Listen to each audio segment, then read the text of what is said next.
की क्या रणनीति है? Silence please. Honourable minister please. माननीय सांसद महोदया, मी तुमच्या माध्यमातून या सांसदला या सांगायची अपेक्षा करते की आमचे देशात 5 लाख अपघात होते, ज्यामध्ये 1.5 लाख मृत्यू होतात आणि 3 लाख हातपाय मोडतात. त्यामध्ये 18% आमचे महाराष्ट्राचा आहे. त्यात आहे मी माननीयाला सांगायचं आहे की ज्यात आहे आमच्या सरकारने बरीच व्यवस्था केली आहे, ज्यामध्ये आम्ही अतिश वाहन कव्हर केली आहे, ज्यामध्ये कमीत कमी 6 वेळा एअरबॅग बसवायला होते आणि असाच वाहन कव्हर केली आहे. न सीट बेल्ट लावतात तर कार नाही स्टार्ट होणार. आणि आता इथे आम्ही बाईक चालवायसाठी पेट्रोल देत नाही, हेल्मेट शिवाय नाही लावतात. आणि आता येथे आमचे एक्सप्रेसवे ज्यामध्ये 2 टोल टॅक्सची दूरी 60 किमी आहे. आणि जे कोणी निर्धारित वेळापूर्वी पोहोचला तर निर्धारित वेळापूर्वी पोहोचला ते आम्ही कठोर दंड देणार आणि वेळापूर्वी पोहोचणार ते आम्ही अधिक तुरुंगवास देणार. धन्यवाद. Silence please. क्वेश्चन नंबर 1 मंत्री. माननीय अध्यक्ष महोदया के माध्यम से मैं रेल मंत्री से प्रश्न पूछना चाहती हूँ कि उन्होंने महिलाओं की सुरक्षा हेतु कौन से ठोस कदम उठाए हैं? माननीय सभापति महोदया, शायद अपोजिशन पार्टी इस समय महिलाओं के सीरियल ज्यादा और समाचार कम देख रहे हैं, तभी वह इस बात से अवगत नहीं है कि अब महिलाएं ट्रेन में काफी ज्यादा सुरक्षित हैं. उनकी सुरक्षा के लिए हमारी सरकार ने सिक्योरिटी हेल्पलाइन नंबर 182 और 138 उनको प्रोवाइड करवाया. और साथ ही में पूरे देश भर में लगभग 400 रेलवे स्टेशन ऐसे हैं जिन पे सीसीटीवी कैमरा की भी उपलब्धि करा दी है. और तो और अब ट्रेन में पिंक जोन्स भी लॉन्च कर दिए गए, जिसमें कुछ चुनिंदा कंपार्टमेंट्स ऐसे हैं जो कि सिर्फ महिलाओं के लिए रिजर्व है. शायद अपोजिशन पार्टी यह भूल रही है कि अब सत्ता में उनकी नहीं हमारी सरकार है और हम उनकी तरह जनता का पैसा अपनी उन्नति में और अपने शान और शौकत के लिए नहीं खर्च करते. हम जनता का पैसा देश की उन्नति के लिए खर्च करते हैं. धन्यवाद. Silence please. माननीय सांसदों, माननीय उपाध्यक्ष महोदया,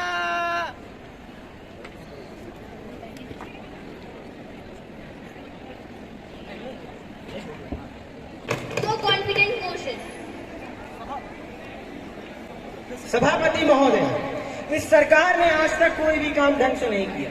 ये सरकार महज कुर्सियों पे आराम और तकरीरों में बड़े बड़े वादे करती है. ये सरकार लोगों को धोखा और उनके इमोशन के साथ खिलवाड़ कर रही है. मैडम स्पीकर, मैं इस सभा में एक कविता प्रस्तुत करना चाहूंगा कि बात चली थी भारत को डिजिटल इंडिया बनाने से, बात चली थी भारत को डिजिटल इंडिया बनाने से, बात चली थी एक के बदले 10 सर काट के लाने से, बात चली थी बुलेट ट्रेन चलाने से, बात चली थी 56 इंच का सीना दिखाने से, बात चली थी न खाने से न खिलाने से. और कहाँ गई वो 100 दिनों में काले धन की बात, कहाँ गई वो 100 दिनों में काले धन की बात. पिछले 8 सालों से देश की जनता सुन रही है सिर्फ रेडियो पर मन की बात. पिछले 8 सालों से देश की जनता सुन रही है सिर्फ रेडियो पर मन की बात.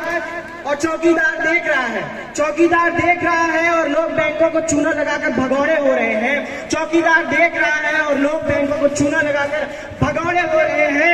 अब लाखों पढ़े लिखे नौजवानों के सपने आंखों के सामने पकौड़े हो रहे हैं. लाखों पढ़े लिखे नौजवानों के सपने आंखों के सामने पकौड़े हो रहे हैं. और अब तो साहब के ऑफिस से मेन्यू बनकर आता है कि हमें क्या पहनना और हम क्या खाने वाले हैं, क्या हमें क्या पहनना है और हम क्या खाने वाले हैं. मेरे प्यारे मंत्रियों, अगले 1.5 साल में आप जाने वाले हैं. मेरे प्यारे मंत्रियों, अगले 1.5 साल में आप जाने वाले हैं. कृपया जाते जाते ही बता दीजिए, कृपया जाते जाते ही बता दीजिए कि अच्छे दिन कब आने वाले हैं. कृपया जाते जाते ही बता दीजिए कि अच्छे दिन कब आने वाले हैं, अच्छे दिन कब आने वाले हैं. सभापति जी, इस सरकार ने ना हेल्थ सेक्टर पे, ना एजुकेशन पे, ना डिफेंस पे और ना ही एग्रीकल्चर पे कोई काम किया. Madam, we demand no confidence motion be granted. You have not submitted the notice earlier. Your no confidence motion will not be accepted. Honorable Home Minister, to introduce the bill. Ma'am, I beg to move for a leave to introduce a bill further amend the Motor Vehicle Act. The question is that the leave be granted to introduce a bill further to amend the Motor Vehicle Act. Those who are in favor, please say aye. Aye. Those who are against it, please say no. No.